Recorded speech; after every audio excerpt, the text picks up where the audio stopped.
Where are you taking this whole Michigan thing? I'm going to read the text that you sent me. Going to make a quick video on this at some point. If you want University of Michigan punished, fine. Not going to try to talk you out of it. The public has already reached sentencing phase, which that is what I agree, because I think we're in such a social media era that we've already sentenced Michigan. They're crooked, they're illegal, they're guilty. But know this, the punishment will not be for the sign stealing. That's 100% legal. It is about going in person and videoing something that basically we already have. In a long, short but long, sweet sentence. Where you at with this whole Harbaugh thing? I think it's a witch hunt. I think it's a bunch of crybabies because he's whipping everybody's ass. That's personal opinion. But what do you think? Yeah, I mean, if there's no rules that are, I mean, I guess rules are being broken, but to think that only one team steals signs or does any type of espionage is incredibly naive. That's the job of a lot of these analysts when, football teams have their allotted number of assistant coaches and then a bunch of analysts that break things down. That's part of their job. I would almost say that every major program has someone or three whose job is to decipher the other team's signals. It goes on all the time. I saw another thing where a coach said, hey, look, if I could watch a videotape copy of the all 22 in the broadcast, I can kind of figure things out. So, I don't know why they don't go with more of the microphone into the helmet like they do in the National Football League. But I agree with you, Coach. This is about Jim Harbaugh. It almost seems like they want to make an example out of him because he's an iconoclastic individual. He's very odd in his own way. My view is this: college football, if they lose Harbaugh, is losing one of the true characters that makes this sport kind of fun. So, I just thought it was interesting that Greg Schiano said during the halftime of their game as they're coming off the field at the Big House, there's some things going on that shouldn't be going on that aren't right. What do you think about expand upon that more? Because what exactly is different in what Michigan is doing than what every other team is? I love rules comment last night. It happens every game. I don't know if you saw it. There's nothing wrong with teams over there looking over trying to steal our signs. There's nothing wrong with us trying to look at their signs.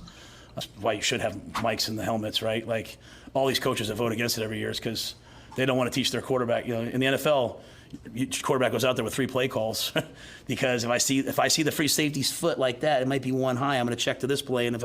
But you get to college and you're watching a game on a Tuesday night, and they got the signal and they're just calling a play. So that's what makes college football, to me. That's why they score maybe more points.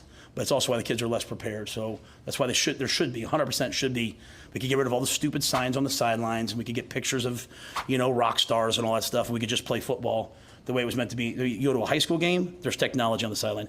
You go to an NFL game, there's technology on the sideline. You go to the college, there's nothing.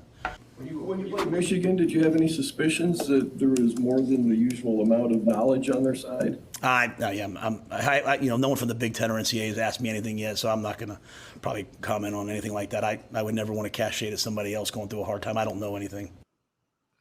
Great answer to me. That's exactly my answer, because we don't throw each other under the bus as coaches, but there's dry snitching going on. And some people think Kirby threw Harbaugh under the bus. Some people will say Day threw him under the bus.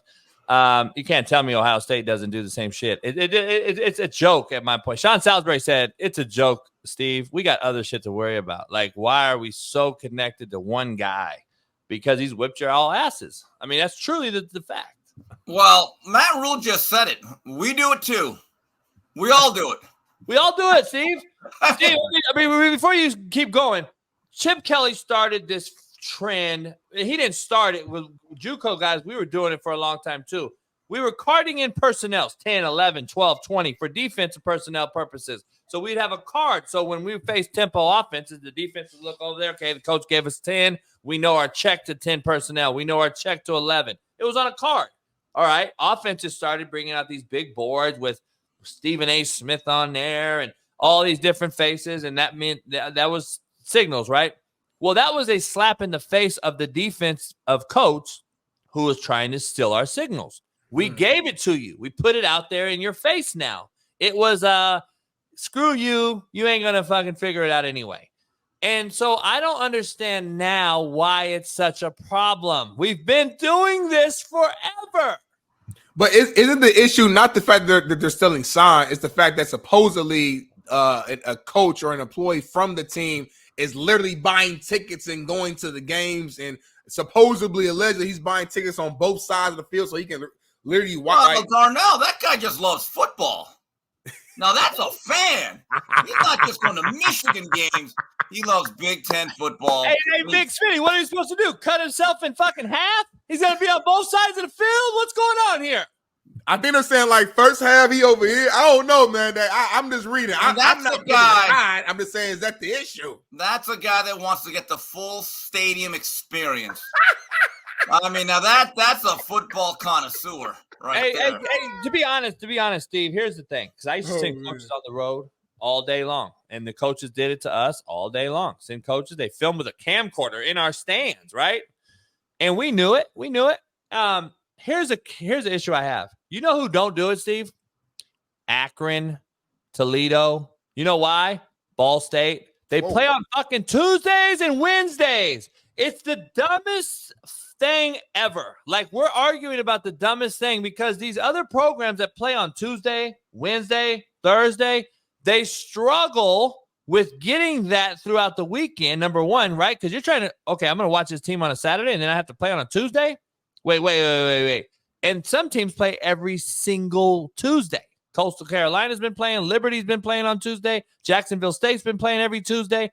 Who wants to play on a Tuesday? And how are you going to film that and get all that done? You can't, because you know why? You have no resources, Smitty. And by the way, zero resources. The big dogs eat, and big fish eat little fish, period. With the advent of smartphones and everyone being able to process video or take it, what if every single fan in a certain section near the benches focused in on coaches and sent them into the football office of their favorite program? What are you going to do? Suspend every fan? Right. I mean, I just wonder, should teams now just go back to the messenger system? Sacrifice the tempo and tell the play, hey, guys, this is the play we're running, send it into the quarterback, right? Yeah. I mean, I don't know. Buzzing with the Boys came out yesterday, and he was like, give him a death penalty. Will Compton said some crazy shit. But he brought up a point that I was talking about the other day. We started putting 3 quarterbacks in all these different colored jerseys on the sideline, and then everyone. This was 20 years ago.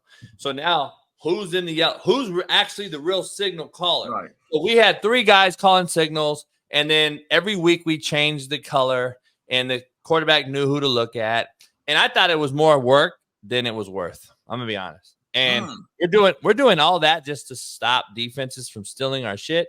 Fuck it. You ain't gonna see my wristband though.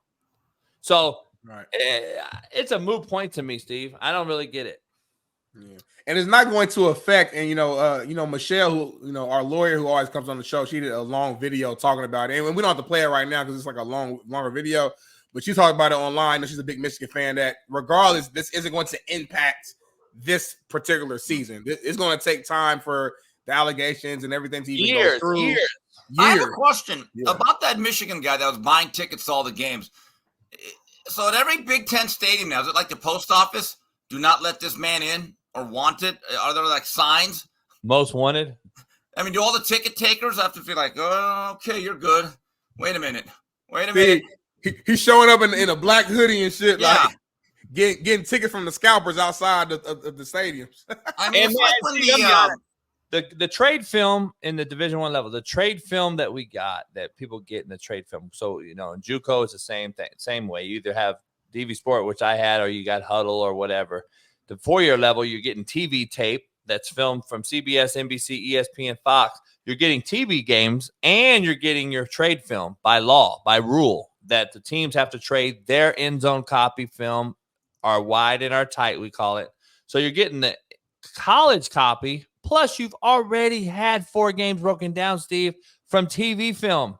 So there's more film out there than ever before, and it's 4K quality, and we've already had it inputted by our grad assistants. Our GAs have already cut it. We come in the office Sunday after our Saturday game, and the film is already in, and we're starting to break down the next week's opponent.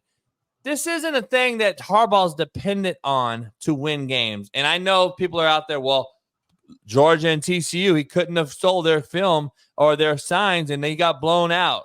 No, it's not really that. It's because you had 3 weeks off. This is a non-common opponent, and this is a BCS playoff. Like, let's not compare the two. I'm not a Michigan fan. I'm not really a Harbaugh fan. I think Harbaugh is one of the top 3 coaches in all of football, though. And I know that for a fact, to be a fact. And it'll be a shame if he leaves college, but I think he wants to leave college. I truly do. I think he's back to the NFL next year, either in Cleveland, Oakland, or the Chargers. He'll be the head coach of one of these guys. Or not Oakland, Vegas. He'll be one of the head coaches. You know, it kind of reminded me of the Astros when they got into that whole sign stealing thing with, Jose Altuve. And maybe they did it differently. But someone told me, they said, Steve, you really think the Astros are the only team doing this? No, hell no. Right? I mean,